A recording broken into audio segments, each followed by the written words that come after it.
Hello everyone, welcome to my page all at once by Atasi থেকে আমি অতসী আপনাদের সাথে আজকে শেয়ার করতে চলেছি একটা mini blog. So good morning. সকালবেলায় বেরিয়ে পড়েছিলাম মেয়েকে স্কুলে দিতে, আর সেই সুযোগে বরমশাইয়ের সাথে একটা রিলসও বানিয়ে ফেললাম, যেটা অলরেডি আমার পেজে আমি শেয়ার করে দিয়েছি। বাজার থেকে কিনে নিয়ে চলে এলাম ঠাকুরের জন্য ফুল আর মিষ্টি। আজ বজরংবলির বার, মঙ্গলবার, আর সাথে নিয়ে নিয়েছিলাম অনেকগুলো লেবু, কারণ লেবু আমার ভীষণ প্রয়োজন। চলে এলাম ঘরেতেও এসে দেখলাম ঘর একেবারে ওলট পালট অবস্থা।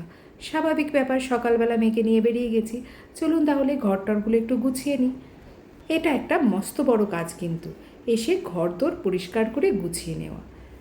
ব্যাস চাদর টাদর চেঞ্জ করে বিছানা একদম টিপটাপ করে রেডি করে ফেললাম।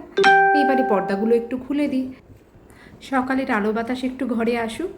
আর জানলা খুললেই একদম সুন্দর পরিবেশ। আজকের দিনটা খুব ঝলমলে হয়ে আছে, কিন্তু রাস্তাঘাট একদম শুকিয়ে আছে।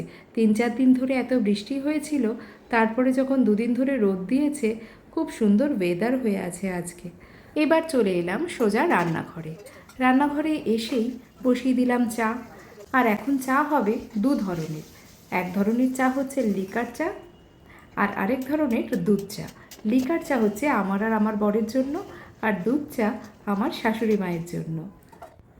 এবার চায়ের কাপে নিয়ে নিচ্ছি বেশ খানিকটা পাতি লেবু, কারণ লেবু দিয়ে চাটা আমি সবসময়ই খাই, সেটা সকাল হোক বা সন্ধে হোক। ভীষণভাবে এনার্জি দেয় কিন্তু এই লেবু চা।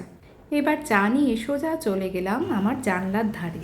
সেখানে গিয়ে একটু রাস্তাঘাট, একটু লোকজন দেখতে দেখতে চা খেলাম। সাথে দেখাই একটু আজকের আকাশটা, কি ভালো লাগছে দেখতে। কতদিন পর যেন এই সুন্দর আকাশটাকে দেখতে পাচ্ছি। এবার চলে যাই সোজা ব্রেকফাস্ট করতে। আজকে ব্রেকফাস্টে সবার জন্য বানিয়ে দিয়েছিলাম ডিম পাউরুটি টোস্ট। সবাই ডিম পাউরুটি টোস্ট খাবে, আর আমি যেহেতু মঙ্গলবারটা নিরামিষ খাই, সেই জন্য আমি খেয়ে নিলাম একটু দুধ মুড়ি আম দিয়ে। স্নান টান সেরে ফ্রেশ হয়ে সোজা চলে গেলাম ঠাকুরের কাছে। যেহেতু আজকে বজরংবলির বার, তাই একটু হনুমান চালিসাও পড়ে নিলাম। পুজো সেরেই চলে এলাম সোজা রান্নাঘরে, কারণ তাড়াতাড়ি করে রান্নাটা করে নিতে হবে। এরপরে আবার মেয়েকে স্কুল থেকে আনতে যেতে হবে। আর আজকে আমিষের পার্টটা আমিই রান্না করছি, আর নিরামিষের পার্টটা করবে শিল্পী, মানে আমার যা। তাই একদিকে মাছ ভাজা হচ্ছে, আর একদিকে আরেকটা কড়াই বসিয়ে দিলাম। এখানে বানাচ্ছি পেঁয়াজ পোস্ত। ব্যাস আমার মাছের কালিয়াও রেডি, আর সাথে পেঁয়াজ পোস্তও একদম রেডি। এবার ভালো করে গ্যাসের ওভেনটা মুছে নিলাম, কারণ এখানে বসাবো এখন ভাতটা আমরা নিরামিষই রাখি। এবার আমি আমার খাবারটা রেডি করে নিচ্ছি, কারণ আমি মঙ্গলবারে সেদ্ধ চালটা খাই না। তাই এখানে নিয়ে নিলাম একটু গোবিন্দভোগ চাল, সাথে ছুলিয়ে দিলাম একটু আলু সেদ্ধ। আর গোবিন্দভোগ চালের সাথে দিয়ে দিলাম একটু মুগ ডালটা কাঁচাই থাকবে। এবার একটু ভালো করে এগুলোকে ধুয়ে রেখে দিচ্ছি। বাকিটা যখন শিল্পী আসবে, শিল্পী এসে আমার জন্য খাবারটা বানিয়ে রেখে দেবে। ব্যাস চলে গেলাম আবার সাজগোজ করতে, কারণ এবার বেরোতে হবে মেয়েকে আনতে যাওয়ার জন্য। দেখুন তো কেমন লাগছে, আমি একদম সাজগোজ করে কিন্তু রেডি। চলো এবার যাই মেয়েকে আনতে, টাটা। এই যে এসে গেছে আমার মেয়ে, স্কুল থেকে নিয়ে চলে এলাম। আবার আজকে ইউনিট টেস্টের খাতা বেরিয়েছে বলে ভীষণ খুশি। কি আজকে কি খাতা বেরিয়েছে একটু বল? কম্পিউটার কত পেয়েছিস? স্কুল থেকে এক রাশ হাসি এমন নিয়ে বেরিয়েছি, তখন বুঝতে পেরেছি যে কিছু একটা হয়েছে। বসে গেছি লাঞ্চে। আজকে জামা কাপড় ছাড়িনি, কেন একটু বাদেই আবার বেরোতে হবে। তো লাঞ্চে কী আছে একটু দেখি নাও। আজকে মঙ্গলবার বলেছিলাম, আমি আজকে পুরো নিরামিষ খাই, তাই জন্য দেখে নাও কী আছে। এই যে গোবিন্দভোগ চাল, ঘি দিয়ে এখানে নিরামিষ তরকারি, আর আছে হচ্ছে পোস্ত। ব্যাস আর কি চাই? নিরামিষের দিন গোবিন্দভোগ দিয়ে গোবিন্দভোগ চাল দিয়ে ঘি দিয়ে হয়ে গেলে আর কিছু লাগে না। লাঞ্চ করা হয়ে গেল। এবার লাঞ্চের পরে যেটা খেতে বসেছি, দেখাই কি খাচ্ছি। এই যে নিয়েছি বেশ এক বাটি আইসক্রিম, বাকিটা অর্ধেকটা গুনগুন মোটামুটি শেষ করে দিয়েছে।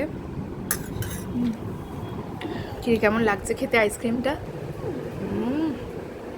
কি কেমন লাগছে খেতে? দারুণ না আইসক্রিমটা? ফ্লেভারটা খুব ভালো। বেরিয়ে পড়লাম আবার। এবার যাচ্ছি সঞ্চারীর গানের ক্লাসে। দেখুন তো আকাশটার কি অবস্থা হয়ে আছে, তাড়াতাড়ি করে যেতে হবে। সঞ্চারীর সাথে আমার সম্পর্ক প্রায় দীর্ঘ 7 বছর। এখানে আমি আর আমার মেয়ে গান শিখি, তবে আজকে গান শিখতে নয়, গান শেখাতে এসেছি। কারণ সঞ্চারীর যিনি কর্ণধার রুক্মিণী আমাকে এই ছোট ছোট বাচ্চাগুলোর গুরুদায়িত্ব দিয়েছেন এদেরকে গান শেখানোর জন্য। তার জন্য আমি ভীষণ গর্বিত। আমি আর গুনগুন রুক্মিণীর কাছেই গান শিখি। আর এখানে শুধু গান শেখানো হয় না, এখানে গান, নাচ এবং সাথে মিউজিক ক্লাসও আছে, যেখানে সিনথেসাইজার আর গিটারও শেখানো হয়। আর আমি আর গুনগুন কিন্তু এই 3টে ক্লাসেরই স্টুডেন্ট।